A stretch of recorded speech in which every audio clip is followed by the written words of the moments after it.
Hey guys, you're welcome to another edition of Sports Update here on RemoTv with your number one jiggy of sports, Ogunleye Oluwapelumi Peter, and I'm sure we all saw every of the things that happened this weekend in the world of Nigerian football. We enjoyed every bit of it, and not just what we saw from the local scenes, but also a lot of things from the international scenes. All right, I would like to pick it from the Super 8 final that happened in Lagos, Unicon Stadium to be precise, between Remo Stars and Sporting Lagos. Because of course, the Naija Super 8 started about a few weeks ago, and Sporting Lagos came into the competition as the wild card.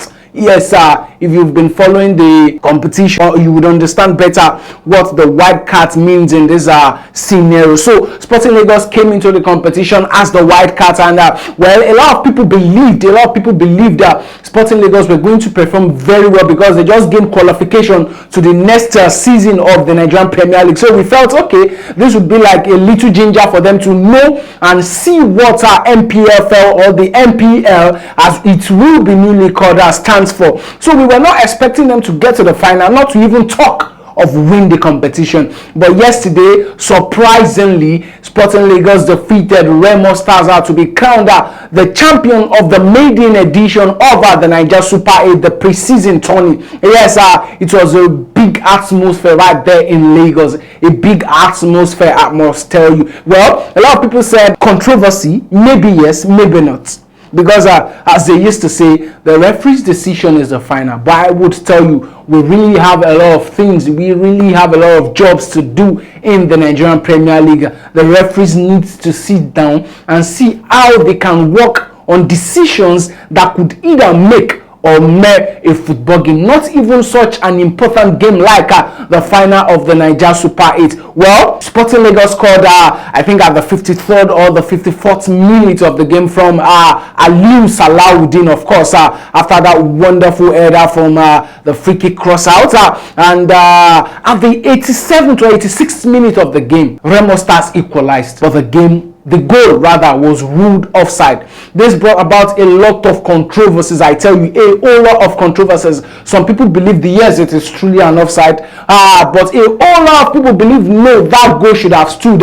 Surprisingly, again in the extra 5 minutes added in the game, Remo Stars equalized again, and the goal stood, which led them to the penalty shootout. But surprisingly, Sporting Lagos took the win, and they've been crowned the champion of the first edition of Naija Super 8. Aside from them qualifying for the new season of the MPL, this is also another addition to their accolades. Congratulations to them. Congratulations to Coach Paul, most importantly, because yes, he has started something new in the history of Nigerian football. Congratulations to them, and I believe Remo Stars will go back, prepare for the new season coming. Not even now that they are in the CAF Champions League. Yes, they have a lot of assignments at hand, and I believe Coach Dan Ogumodere and the guys are going to make justice to every of those things. All right, quickly away from that, still talking about the Nigerian football scenes. Let me tell you that Beyond Limit FA, they've traveled to Sweden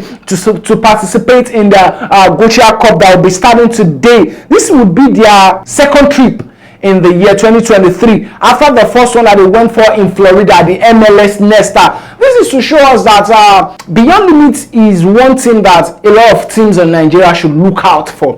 Because these guys, they are not just about the game on the pitch of play. They are particular about how they can extend the ideology of these young guys, how they can expose every of these young guys to opportunities out there in the world of football. They are not just based in Nigeria. The focus is not just on the Nigerian terrain. They've exposed these guys to competitions out of Nigeria, competitions in Europe and around the world at large. And this is one thing I appreciate about Beyond Limit and its administration. This is really one thing lovers of football and football owner, club owners, management in football in Nigeria should look out for and see how they can further embroaden the knowledge of players in Nigeria, not only in the local terrain, but of course in international competitions like Beyond Limit are doing. Congratulations to them, and I hope they go there to show them how talented we are in the Nigerian football terrain. Of course,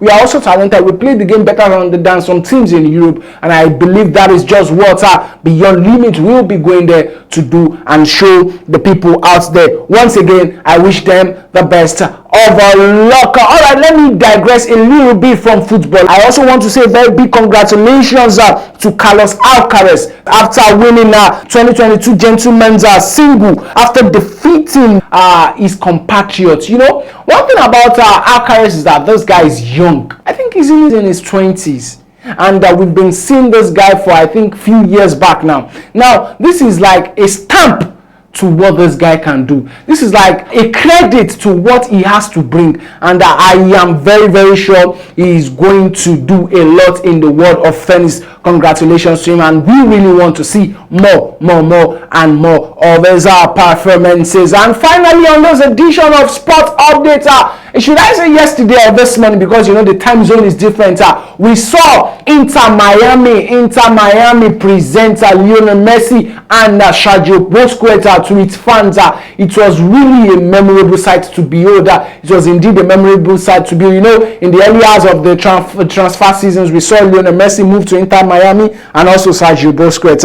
This is the addition of experience, professionalism, and strength to the squad, young squad of Inter Miami. The presentation was awesome. The presentation was good, and we cannot wait to see Lionel Messi and Sergio Busquets once again play together on the pitch of football, most importantly in Inter Miami. I believe the young guys have a lot to learn from this guy, from these two wonderful players.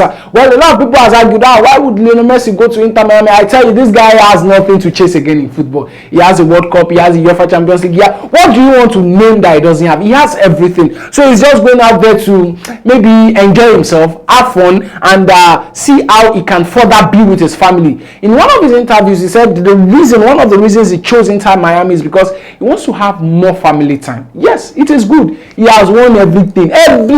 Wait till you want to talk for football, where this guy never. He has everything. So this is a good step for him to be closer to his family and to develop the young guys he would meet in Inter Miami. I am sure you had a good time on this edition of Sports Update. Don't forget, you can follow us on every of our social media platforms: YouTube, Facebook, Instagram, and Twitter at official RemoTv. And you can check us out on our website at www.remotv.com.ng. I say remain Ogunleye Oluwapelumi Peter, the #1 jiggy of sport. Stay sharp, stay jiggy, and enjoy the best of sport. Bye for now.